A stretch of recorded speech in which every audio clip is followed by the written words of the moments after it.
I don't know. I just feel as though it's just, I don't know what to say no more about it. Like, it's just crazy to me. It's so much going on, and I don't know.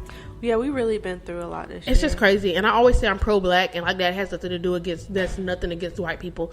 I know some real cool-ass white people. Yeah, and I always say, like Amanda Seale says, you have white people, and then you have people that just happen to be white. So a lot of people I know, they just happen to be white. Like, they can't help that they white. That's what the fuck they was born in. Right. But, like, I just want to... Shout out to you for slapping that white bitch at Wolf Lake. Because I just can't stand it. Like, racism. I did it for us. Racism and stuff like that. It really does. It just irks the living daylights out of me. And it's prevalent. And it's really prevalent. Apparent. And you know somebody that lived in that era. And you know, like, you can't act like it don't exist. That's what I'm saying. Like, I think it clearly still exists. What gets me now about this new age of racism is that at least the people that were racist back in the 50s and 60s, they had no shame in their racism. Mm-mm. These people these days, baby, they gonna be racist. They gonna call you a nigga. They gonna say what they gotta say, but don't call them racist. They don't like the title. It's like they want to do it, and they do it, but don't call them racist. That's what annoys me. My real thing, too, is like the closeted racists. Like the ones that smile in your face. Oh, yeah. We exposed everybody jobs, because HR and everybody jobs. And it's like, no, bitch, just be real with me. Just be real. Like, if you, like, that's... But you can tell, it's my telltale thing signs. No, like I said, fuck all racists, but I respect the ones who are going to be racist out front. If you're going to call me a nigga, call me a nigga. Go ahead. I respect you for being who you are. Show me your colors. But don't hide your colors. Don't hide. That's the shit I don't like. It's telltale signs, though. So, I don't think anybody blatantly... I mean, damn. I mean, they might blatantly... If you a Trump supporter, you automatically a racist to me. That's a blatant slap in my face. The Trump flag is the new Confederate flag. Confederate flag. We got these, people that are in our generation that were raised by these backward-ass racists from the 50s. And it's just a domino effect. And I really want us to, like... We need reparations. That's really pay me my money point. Shout out to the governor of California. Right? Yeah, he did sign something into effect where they're looking to develop a task force to be able to pay black people back their reparations. Yeah, that's what I'm saying. It's gonna take a minute.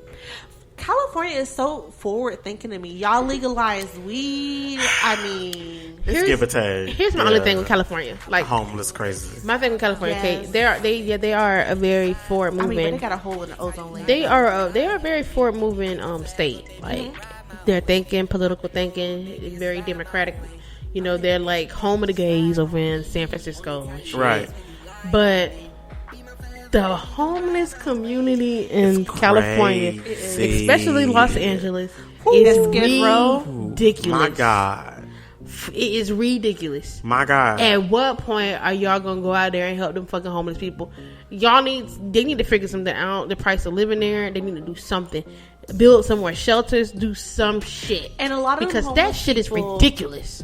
Yes, that's true. A lot of homeless people did move there thinking they could make it in Cali, and wasn't. They're not gonna make it. They didn't make it. They on Skid Row it's now. Just ridiculous. And those people usually end up on drugs. Not to say all homeless people are on drugs, and all people that are on drugs are homeless, which is not the case. But it's really devastating, especially in our metropolitan areas. Like when we went there earlier this year, I was shocked. I was just so shocked with the homeless community because I would not expect that in a place. Never seen nothing like it. Los Angeles, city of dreams, and you got all these fucking homeless people, and they all downtown. Just to put it in perspective for people in Orlando who has not been to Los Angeles or California, think of Lake Eola. Now think of Lake Eola with nothing but tents filled with homeless people. Sea of tents. Just sea full of tents of homeless people.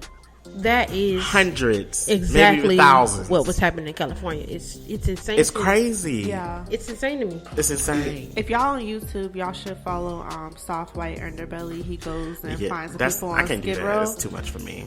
He goes. I saw that one with that prostitute girl. Yeah, he goes and finds the people on Skid Row and interviews them and shows their progress. Prostitutes, kingpins, drug dealers, drug addicts.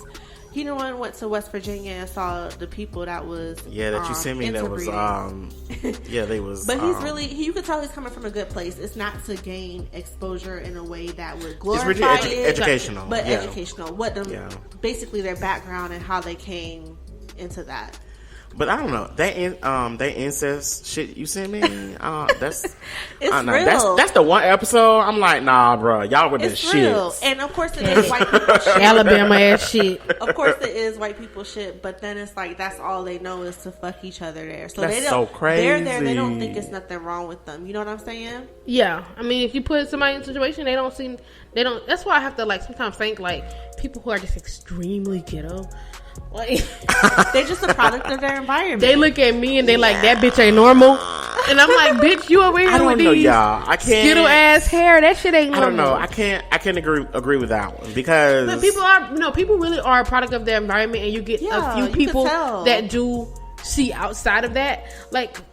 Just using my mom as an example, my mom, her background growing up, they weren't the richest. She wasn't silver spoon fed I was. She was able to the life that they was able to give me. Mm-hmm. But she always knew I want more for myself than this. Yeah. And so she made it a point. Even when she, got pregnant with me, she got pregnant with me with Leo. Shout out Dan Quinette.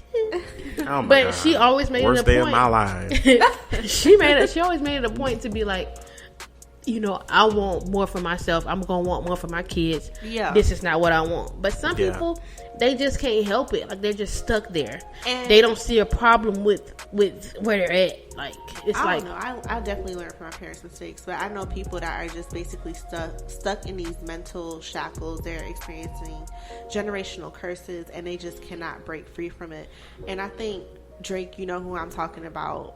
He has trouble keeping a job. A running car, he's house hopping back to back, and he basically it's just I think we're gonna get into that next episode about how we save as Black people and our spending habits. Yeah, but specifically him or just anybody that you know. She messy. I'm not messy. Am I not right? If we talking about people that's a product of their environment, am I not right? No, I definitely understand that.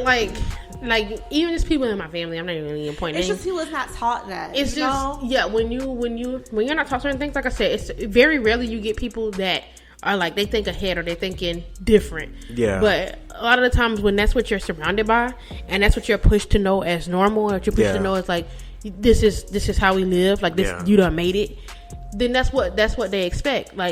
My mom didn't ever have anybody say, save your money, don't spend that. That's a reckless purchase. Yeah. Or your credit, you worry about your credit, things like that. She didn't have nobody that showed her that, but she learned along the way, and maybe she had to learn from people around her, people that weren't in our family. She just learned that okay, I need credit is important.